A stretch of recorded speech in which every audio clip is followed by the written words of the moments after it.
कक्षा 10 के हमारे जितने भी विद्यार्थी 5 फरवरी के दिन एग्जाम में टॉपर बनना चाहते हैं, मैंने आपसे वादा किया कि अब की बार 90 पार कराऊंगा, तो ऐसी चीजें बताऊंगा जो कि परीक्षा में 100% श्योर आएगी ही आएगी, पूरा सॉल्यूशन दूंगा। चलिए तो शुरू करते हैं ना। नवाब साहब ने खीरे की पाखों का क्या किया था? देखिए नवाब साहब ने क्या किया था, देखिए लेखक जब बैठे थे रेल में तो उन्होंने रेलगाड़ी में देखा कि जो नवाब साहब ने, ठीक है, खीरे का कटाई करी, कटाई करने के बाद नमक मिर्ची मिलाई और उनको खाया भी नहीं, पूरे मजे लिए और खाया नहीं है, पूरे रस स्वादन कर लिया और उसके बाद में खिड़की से बाहर फेंक दिया। तो ये खिड़की से बाहर फेंक दिया था। वाच्य जो है वो 3 प्रकार के होते हैं। देखिए बाबूजी जो है ना वो रामायण का पाठ करते थे। चलिए आगे बढ़ते हैं और आगे देखते हैं ना। ये देखिएगा यहां से, प्रगतिवाद के प्रगतिवाद के कवि माने जाते हैं। तो प्रगतिवाद के कवि है रामधारी सिंह दिनकर। क्या है? रामधारी सिंह दिनकर। विनय पत्रिका के कवि तुलसीदास जी हैं। वीर रस का स्थायी भाव क्या है? उत्साह है। ठीक है भैया। कुर्तवाच्य में क्रिया जो है क्रिया के अनुसार बदलती है, तो क्रिया जो है वो कर्ता के अनुसार बदल जाती है। तो यहां पर लिख देते हैं अपन कर्ता। थोड़ा सा इसको अपन बढ़िया से बड़ा कर लेते हैं ताकि आपको कोई समस्या नहीं होगी। ठीक है, आप तो अच्छी तैयारी करो, मेरी पूरी जवाबदारी है। ये पेपर जितने बता रहा हूं उतने कर लो। यदि एक नंबर भी आपका कट जाता ना तो मेरी गारंटी है। ठीक है, पहले आप इनको कर लो, आपको लगे तो भले अलग से कर लेना, फिर भले ही ना। भोलानाथ, भोलानाथ का असली नाम क्या था? तारकेश्वर नाथ, तारकेश्वर नाथ। ठीक है, चलिए इसके बाद में सूरदास के गुरु कौन थे? वल्लभाचार्य थे। कौन थे? वल्लभाचार्य। तो वल्लभाचार्य एकदम राइट आ जाएगा।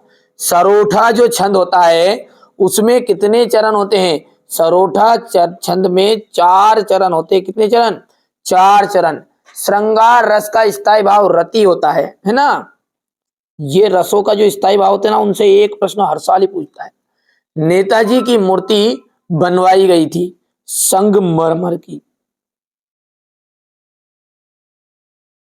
ठीक है, अब ध्यान से देखिएगा। जोड़ी, कई अंकों वाली रचना। देखिए एक अंक वाला कहलाता है एकांकी, और जिसमें एपिसोड चलते रहता ना उन्हें कहते हैं अंक। का मतलब होता है एपिसोड। पिछले एपिसोड में आपने ये देखा, फलाने एपिसोड में आपने ये देखा।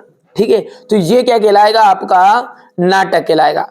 आदमी जात का आदमी।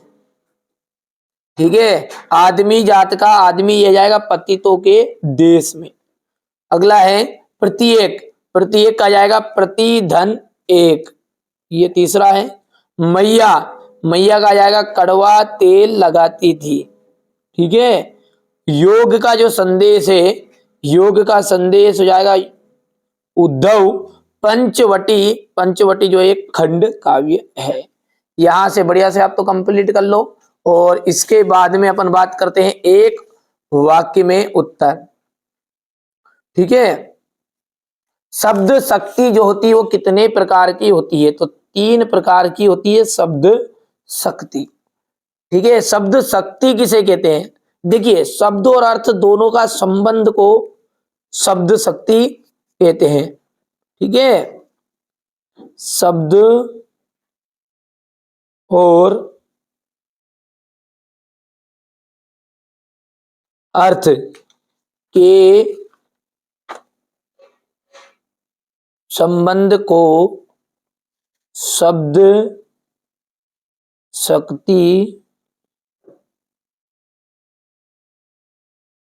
कहते हैं। भोलानाथ सिसकना क्यों भूल गए? साथी बच्चों को खेलता देखकर। साथी बच्चों को खेलता देखकर।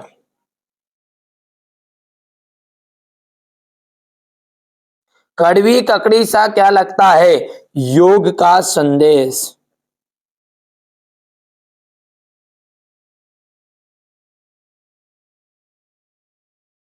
ठीक है, वात्सल्य के अलावा रसों की संख्या कितनी मानी गई? देखिए वात्सल्य रस को हटा देना तो हम रसों को 9 रसों के रूप में जानते हैं।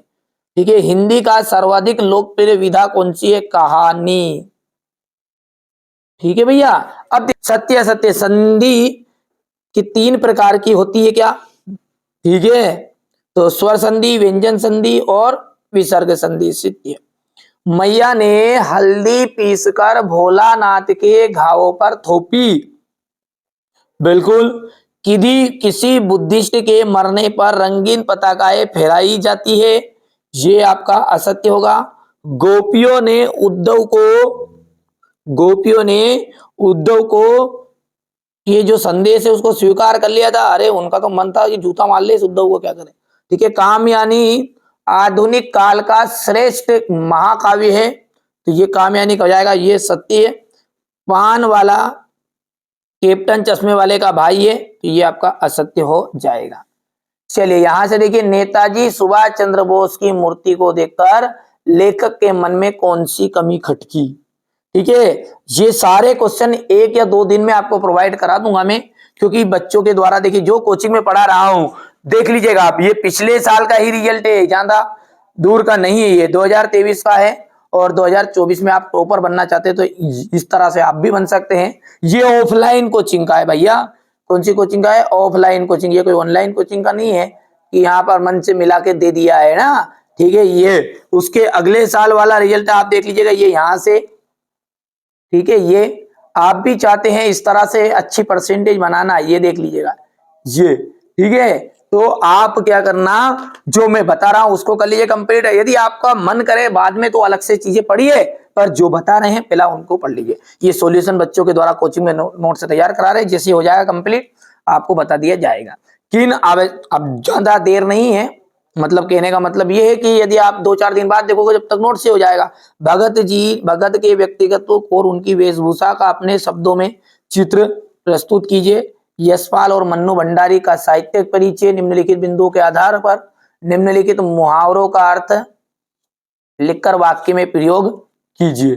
ठीक है, चलिए इसके बाद में आपका ये यहां से प्रतिदिन और माता पिता का समास विग्रह करना है और समास का नाम भी बताना है।